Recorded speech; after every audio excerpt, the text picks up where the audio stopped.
No one told you that your body has been listening to you all these years. It heard even the words you never spoke. It held the anger you swallowed, the tears you hid, the fears you forced yourself to overcome in silence. And perhaps what you have called fatigue, aching, breathlessness, or emptiness is not your body betraying you. Perhaps it has only been trying to hand you a message your mind has avoided for far too long. Carl Jung believed that what is pushed down into the unconscious does not disappear. It will find another way to return. When you cannot cry, the body grows heavy. When you dare not be angry, your shoulders tighten.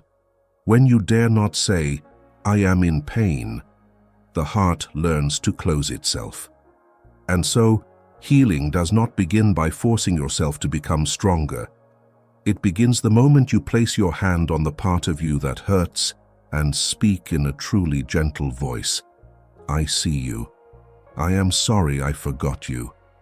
From today on, I will listen." In this video, you will understand why the words you speak to yourself can become the key that opens the door to healing. You will see that the body is not an enemy that needs to be repaired, but a faithful companion holding the deepest secrets of the soul. And if you stay until the end, perhaps you will realize one thing: a wound does not need more judgment. It is only waiting to hear a sentence loving enough to begin letting go. Number 1. Speak to your body with love to begin healing. There are pains that do not arrive like a great event. They come very quietly. A slight tightness in the shoulders after a day of pretending to be fine. A shortened breath when you are about to tell the truth, then choose silence. A heaviness in the chest each time you smile, while something inside you is already too tired. At first, you think it is only fatigue. Then you get used to it. You get used to living in a body that always seems to be bracing for something. You call yourself anxious, sensitive, weak. But perhaps the body is not weak. Perhaps it is simply the most honest part of you, the part that still dares to say what the mind has learned to hide. Most of us grow up without being taught how to listen to the body. We are taught how to control it, to make it more durable, more beautiful, faster, more useful. When the body hurts, we are annoyed because it interrupts our plans. When we are tired, we feel guilty because we have not tried hard enough. When it can no longer endure, we blame it for betraying us. But through Jung's eyes, the body does not merely matter. It is where the life of the unconscious leaves its traces. What we do not dare to feel fully often does not disappear. It sinks deeper, then returns through a tightened stomach, a constricted throat, a suddenly racing heart, or an exhaustion that cannot be named. I know a friend named Sarah. After a marriage that lasted only 3 months, she returned to her old rhythm of life so quickly that everyone thought she was fine. She still went to work on time, still dressed neatly, still answered concerned questions with a small smile. "It's okay. We just weren't right for each other." Sarah did not want to make the story into something too big, and she certainly did not want anyone to look at her with pity. But those truly close to her noticed that something in Sarah had closed. She slept less, ate less, and whenever night fell, she often felt a heaviness in her chest, as if some sentence was still caught inside. She did not call it pain. She called it tiredness. But the body was more honest than the words she used to comfort herself. At first, Sarah thought she simply needed more time. She kept herself busier, met friends more often, and took on more work to avoid the emptiness after the separation. But her body did not forget as quickly as her reason wanted it to. Each time someone asked, "Why did it end so quickly?" her throat tightened. One evening, after a long day of trying to appear fine, Sarah placed her hand on her chest and sat still for a very long time. In that silence, she understood that her body was not making things difficult for her. It was only holding the pain she had hurriedly put away so she could continue living. For Jung, that is how the unconscious knocks through the body. Not to punish, but to return us to the truth within. Carl Jung once wrote, "Often the hands know how to solve a riddle with which the intellect has wrestled in vain." There are things we cannot understand through thought alone. The mind can analyze the past, name the wound, and arrange memory into a reasonable story.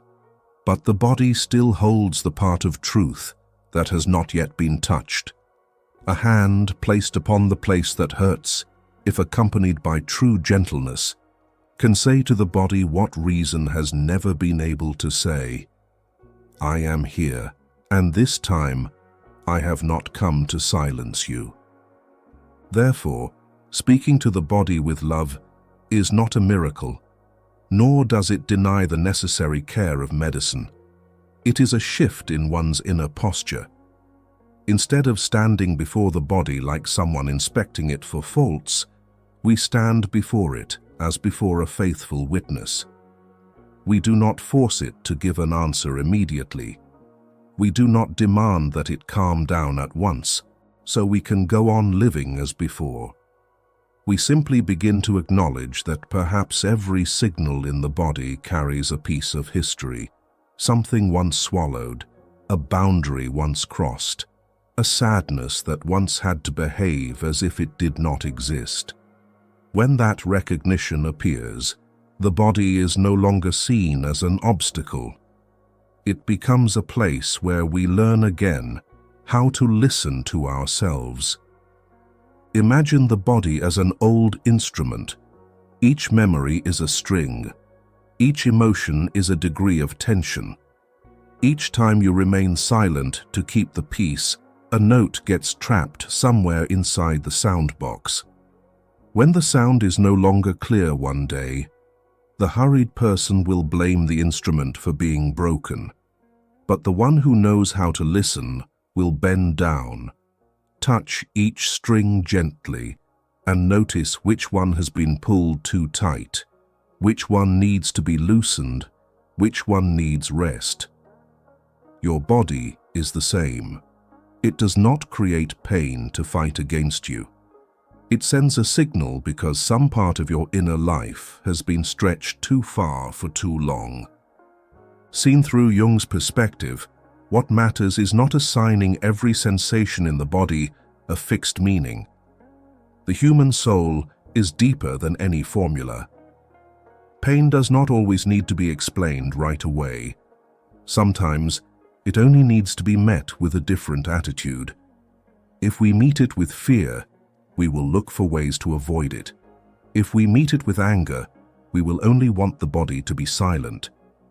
But if we meet it with love, the inner question changes. It is no longer, how can I make this disappear as fast as possible? It becomes, what in me is asking for attention in this way? That question does not pull us into weakness.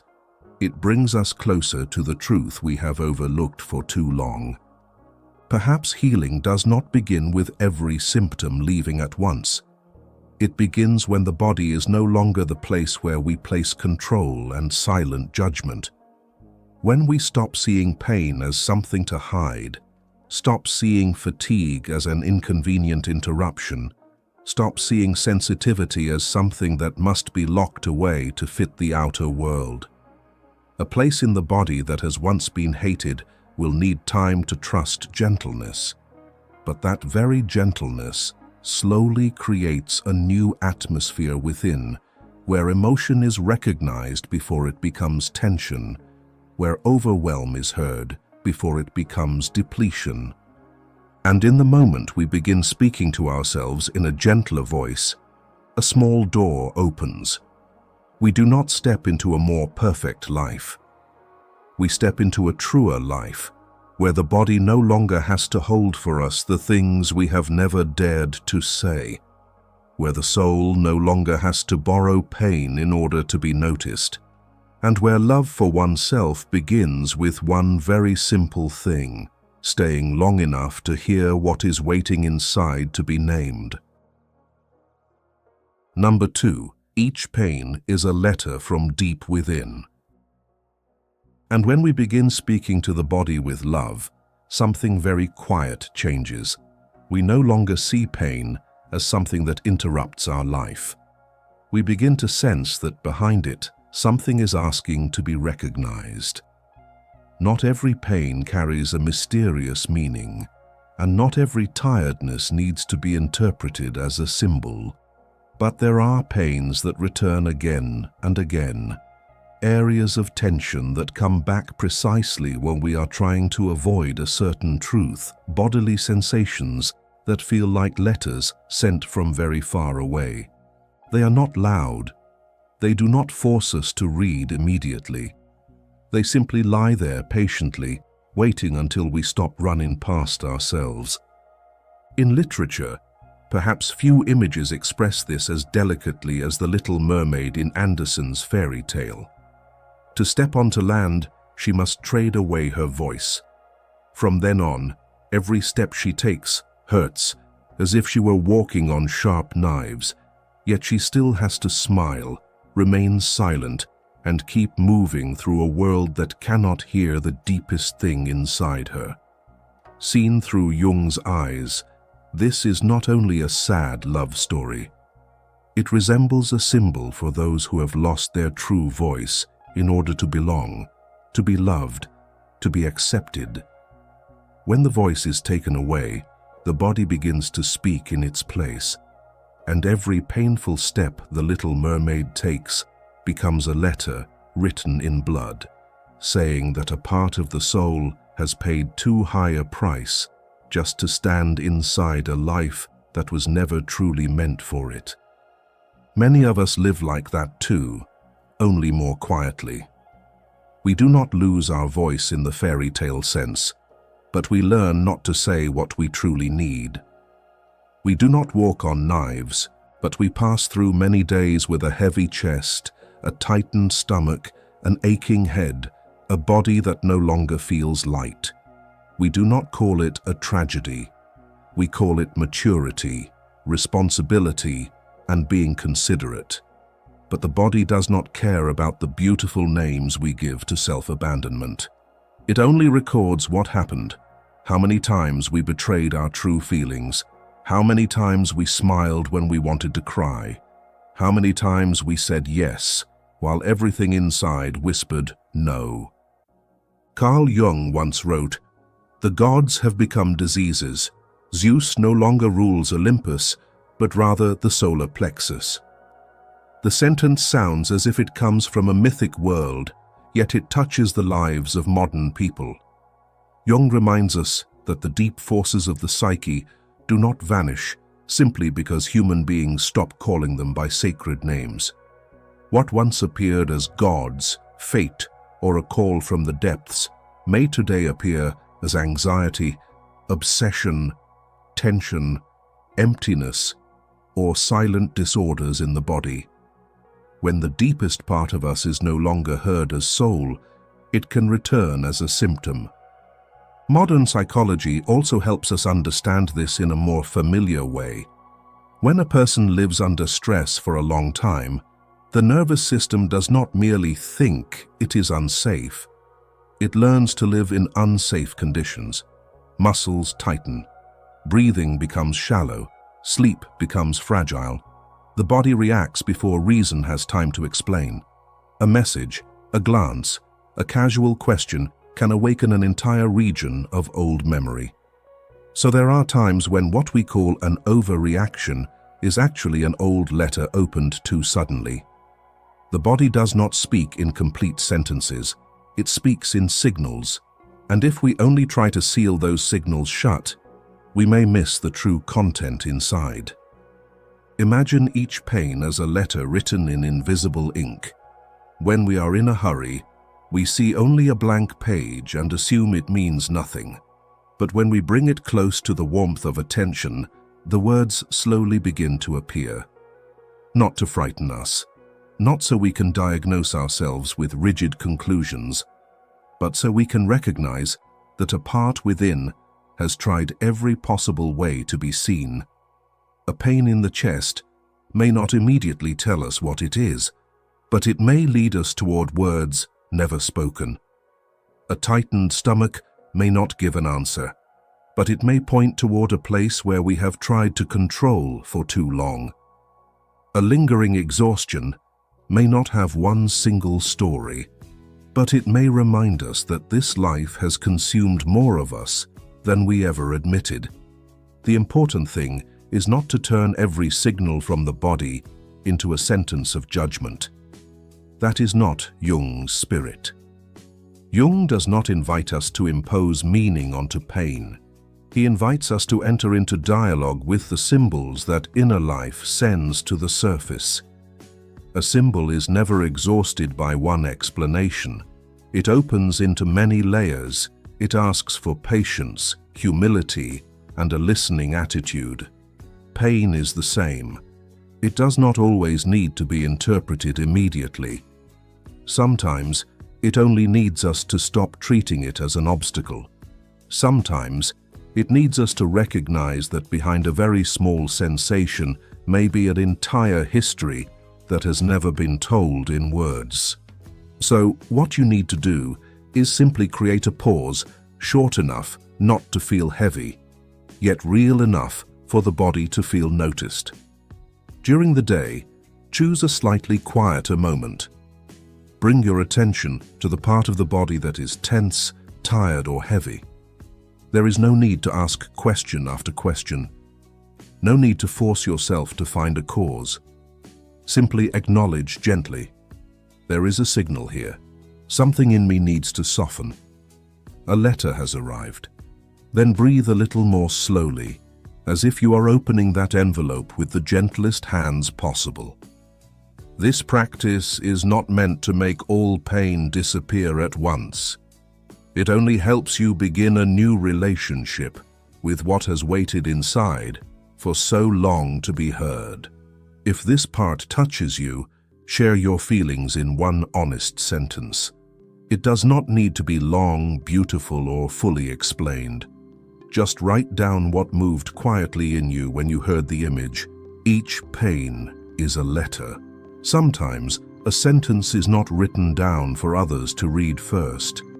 It is a way of allowing yourself to be seen, and perhaps at that moment, the letter inside you has already begun to open.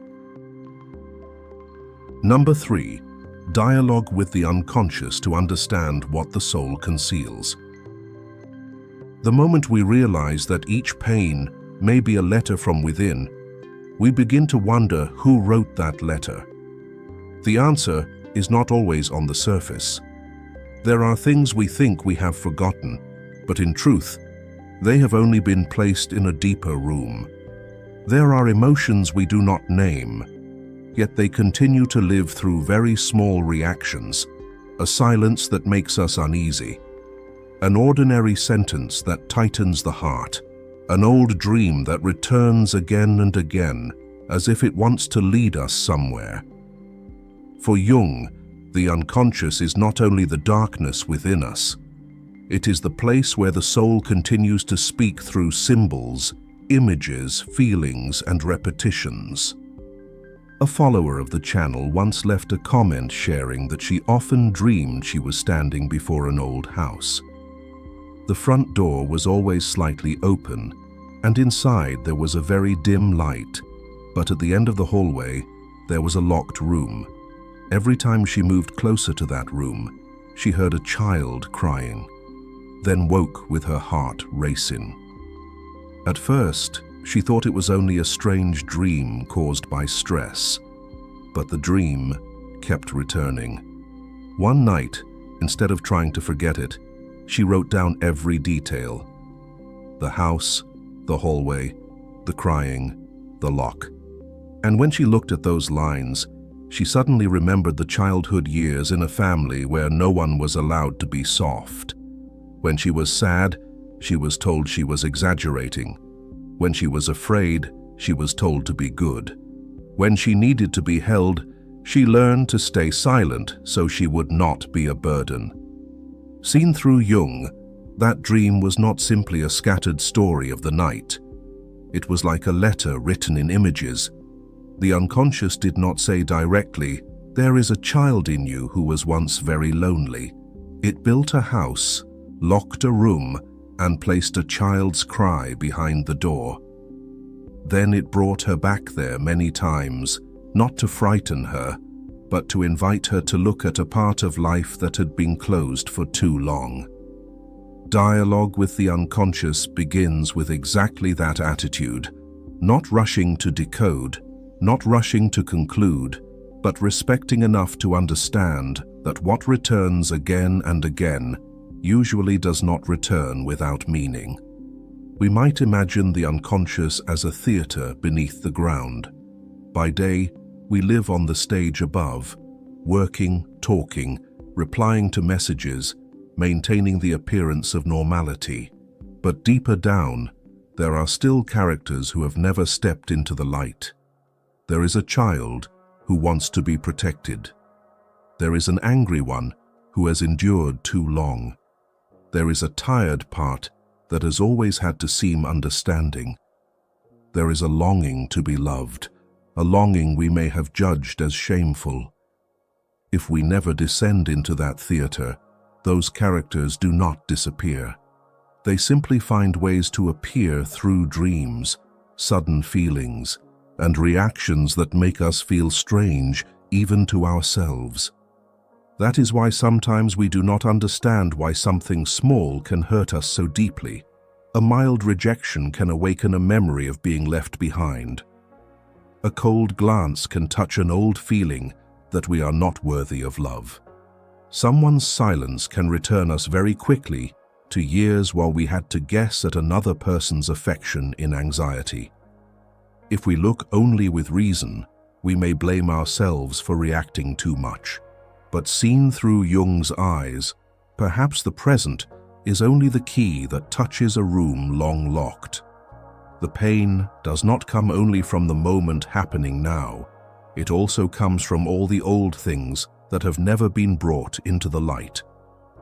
Carl Jung once wrote, "One does not become enlightened by imagining figures of light, but by making the darkness conscious." The light in that sentence is not a light used to cover every wound and make it beautiful. It is the kind of light honest enough to enter the places we once avoided. We do not become whole by choosing only the calm, kind, pleasant parts of ourselves. We become whole when we dare to look at the frightened part, the angry part, the tender part, the part once forgotten, and recognize that they too belong to the life of the soul. The unconscious does not need us to fear it. It needs us to be truthful enough to listen. Dialogue with the unconscious is not sitting and analyzing yourself until you are exhausted, nor is it trying to turn every dream or feeling into a fixed formula. The unconscious is deeper than that. It does not speak like a report. It speaks like poetry, like a symbol, like a scene in a dream, like a feeling returning at exactly the right moment. So when a feeling appears too strongly, instead of blaming yourself immediately, you can look at it like a character stepping out from within. What is it trying to protect?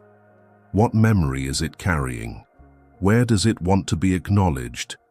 Just changing the way we approach it already keeps us from being completely swept away. We begin to have a pause in which we can listen. And from that pause, the lesson of this part becomes very simple. The soul does not hide everything in order to make life difficult for us. Some things were hidden because at that time we were not safe enough to know, to feel, to name them. The unconscious is like a silent keeper of doors. It does not open every room at once. It only opens them slightly, little by little, through dreams, through feelings, through repeated reactions in life. If we come to it with impatience, we will only want to break the lock. But if we come with patience, we may understand that behind many doors, there is not a monster, but very human parts of ourselves that were left behind for too long. Dialogue with the unconscious, in the end, is learning not to abandon the deepest parts of ourselves, not to live forever in the past, and not to turn every wound into a grand story, but to recognize that beneath what we try to hide, there is often a part of the soul waiting to be seen. When that part is seen, it no longer needs to knock through chaos or fear. It can return like a missing piece placed where it belongs. And the human being begins to soften, not because the darkness has disappeared, but because at last we have brought into it a lamp warm enough to see that we are still more whole than we once believed. Number 4. Forgive yourself so the wound can be laid down. However, when we have learned to listen to the deeper voices within, we will encounter something very difficult to avoid. There are wounds that hurt not only because of what happened, but because we continue to blame ourselves afterward. We blame ourselves for trusting too much, for staying silent too long, for not leaving sooner, or for leaving in a way that hurts someone. We blame ourselves for words spoken, words left unsaid, immature choices, moments of weakness, and times we could not protect ourselves. And in this way, the past no longer remains a memory. It becomes a silent courtroom, a place we return to again and again, both the wounded one and the one holding the verdict. In Greek mythology, the story of Psyche comes very close to this kind of pain. Psyche was loved by Eros, but because of suspicion and the influence of others, she secretly looked at his face in the night, breaking the promise between them. When Eros left, Psyche not only lost love, she also had to face the feeling that she had ruined the most beautiful thing in her life with her own hands.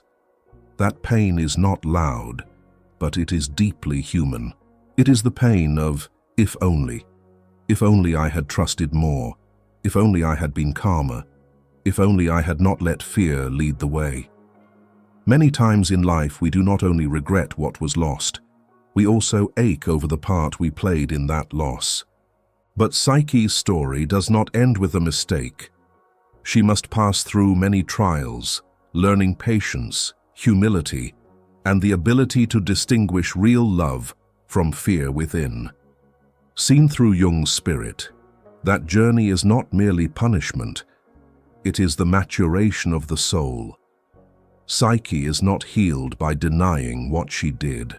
She is transformed by moving through its consequences, without letting the mistake become the whole definition of who she is. Forgiving yourself is the same. It does not say, "I was never wrong." It says, "I was wrong in a moment that was not yet clear enough, but I do not end in that moment." Carl Jung once wrote, "The acceptance of oneself is the essence of the whole moral problem and the epitome of a whole outlook on life." For Jung, accepting oneself is not self-justification. It is the ability to see even the parts we do not want to see, while still not turning away from our whole being. We can admit that we were wrong, afraid, unaware, that we hurt someone, or that we allowed ourselves to be hurt for too long. But admitting this does not mean nailing ourselves to that mistake forever. Something we did may need to be repaired. An apology may need to be spoken. A responsibility may need to be accepted. But a human being should not be reduced to the worst moment of their life. The scientific perspective also makes this easier to understand. When we are trapped in self-blame, the body often reacts as if it is under threat. We remember something old, and the heart beats faster. The stomach tightens. The shoulders tense. The mind replays the same scene again and again, as if thinking one more time might let us go back and fix it. But the brain, when caught in shame, often does not learn much. It only defends, avoids, or attacks itself. Compassion for oneself creates a safer space. In that space, we can look back at what happened without collapsing under judgment. We can take responsibility without destroying ourselves. Imagine guilt as a wet coat after an old rainstorm. At first, it reminds us that we have passed through a storm. It has a reason to be there, but if we keep wearing it, the cold seeps into the skin, making every step heavier. Forgiveness does not mean saying the rain never fell. Forgiveness is taking off that coat, looking at it clearly, understanding why we became soaked, and no longer forcing the body to keep shivering because of the weather that has already passed. Some memories need to be remembered so we can grow, but they do not need to become the permanent climate of the soul. Many people fear forgiving themselves because they think that if they feel lighter, it means they are heartless. If they stop blaming themselves, it means they have not regretted enough. If they allow themselves to move on, it means they are betraying what happened. But self-punishment does not make the past more right. It only makes the present smaller. We cannot save an old version of ourselves by hurting the present one. Nor can we make amends to anyone by silently destroying ourselves. What has value is learning what must be learned, living with more awareness, loving more carefully, speaking the truth sooner, and not repeating what once hurt us or someone else. Forgiving yourself is a very quiet act. It does not say, "I am not at fault." It says, "I will look at my part without throwing away my whole self." It does not say, "That did not matter." It says, "Because it mattered, I will let it teach me instead of letting it imprison me." Then the past is no longer a blade turned inward. It becomes a scar with memory. It still reminds us of what happened, but it no longer makes us bleed each time we remember. What you need to do is very simple. Choose one small thing you still blame yourself for, not the heaviest thing. Write down 3 sentences. At that time, I lived with the level of understanding I had. I accept the responsibility that belongs to me. I allow myself to learn from this and move forward more lightly. Do not force the heart to believe it immediately. Simply let those words rest there, like a hand placed upon a knot. Forgiveness does not always arrive like a wide-open door. Often, it comes like a cord beginning to loosen, little by little, after many times when we no longer pull it with self-blame. When you feel it is time to lay down a part of an old burden, leave one word in the comments: release. You do not need to tell the whole story, nor explain why that word belongs to you. Simply write it as a small sign sent inward that you are choosing to stop standing forever before the door of yesterday. There are things that happened, things we once wished we had done differently, but the heart was not born to be held forever inside one old moment. Sometimes, one very short word can begin a very long lightning. Number 5. Return to the body as the home of the soul. It is precisely here, after learning to release some of the old verdicts, that we can return to the body more gently, not to check whether we have healed, not to force the body to be light, healthy, and peaceful right away, but to return like someone who has been away for a long time, standing before their old house, realizing that the light is still on. The body has always been there.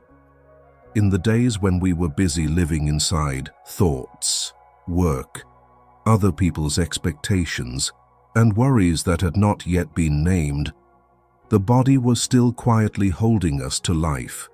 It breathed when we forgot to be grateful for breath. It kept the heart beating when we thought we had no strength left. It carried us through each day, even the days when we saw it only as a means to endure more. There is a very familiar everyday story. Someone wakes up and reaches for the phone before they have even sensed how they slept. They get out of bed, make coffee, open email, go to work, reply to messages, eat lunch in a hurry, and then continue chasing the things that need to be done. All day, they live almost entirely in the head, thinking about meetings, money, a sentence that annoys them, something unfinished. By evening, when everything becomes quiet, they finally notice that their back aches, their jaw is clenched, their stomach is tight, their breathing is shallow. No great tragedy has happened. It is simply that throughout a long day, they have been very far from their body. They were present in the work schedule, on the screen, in other people's stories, but not truly present in the very place where they live. Carl Jung once wrote, "The spirit is the life of the body seen from within, and the body the outward manifestation of the life of the spirit, the two being really one." There are days when we do not need another reason to be tired. We only need to pause long enough to realize we have gone too far from the place that is keeping us alive. The breath is still there. The heartbeat is still there. The hands are still there. But our awareness is wandering through too many worries, expectations, and outside voices. Returning to the body, then, is not a small thing. It is the moment we stop living like a stranger inside ourselves and begin stepping back into the place where the soul has quietly waited to be recognized. Seen through Jung, modern human suffering comes partly from losing the sense of living in wholeness. We divide ourselves into many pieces. One part to work. One part to please. One part appears normal. One part to hide what is not convenient to reveal. And the body often bears the consequence of that division. We remember it only when it hurts.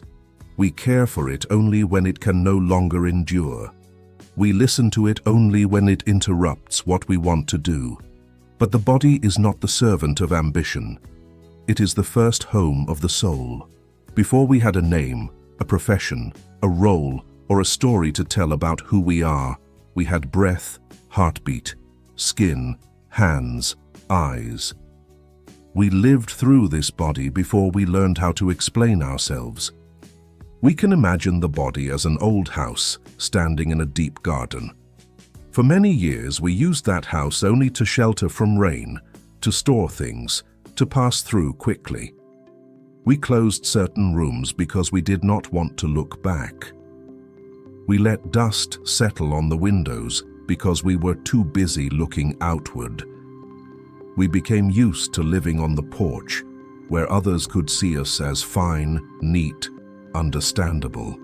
But inside, there are still rooms waiting to be opened, a table waiting to be wiped clean, a window waiting for light. Returning to the body is stepping across that threshold, not to repair the house in one day, but to say to it, "I've been gone too long, but I am coming back. I want to know where it is cold, where it is dark, where the scent of old seasons is still held." This is practical in a very simple way. Returning to the body does not need to begin with complicated rituals. It begins by noticing that you are breathing, noticing whether the shoulders are lifted or relaxed, noticing whether the hands are clenched, noticing whether you are eating because you are hungry or because you want to fill an emptiness. noticing whether you are truly tired or only trying to finish one more thing so you can feel valuable. These small moments pull us out of automatic living. They return us to the only place where life is truly happening, the present inside this body. Not tomorrow when everything is better, not when we have become more perfect, but right here, in the breath that is present now. And when we return in this way, a very quiet change begins. We start to feel less strange to ourselves. We know when we are reaching our limit before we collapse.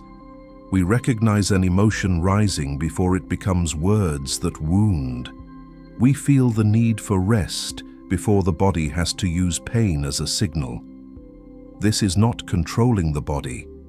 This is living with the body, like someone returning to an old house and learning to hear its familiar sounds, the wooden floor, the wind through the door, the rain on the roof.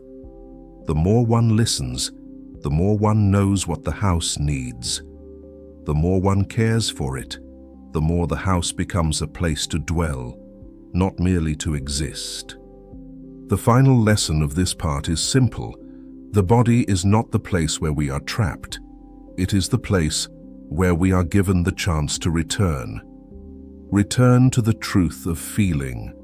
Return to our limits. Return to the very human needs we once overlooked. Return to a kind of peace that does not lie in escaping the body, but in finally being present within it. When we learn to live in the body as in the home of the soul, we no longer seek healing as something far away. We begin to understand that the path has been right under our hands, in this breath, in this heartbeat. In the moment we stop running from ourselves and gently come home.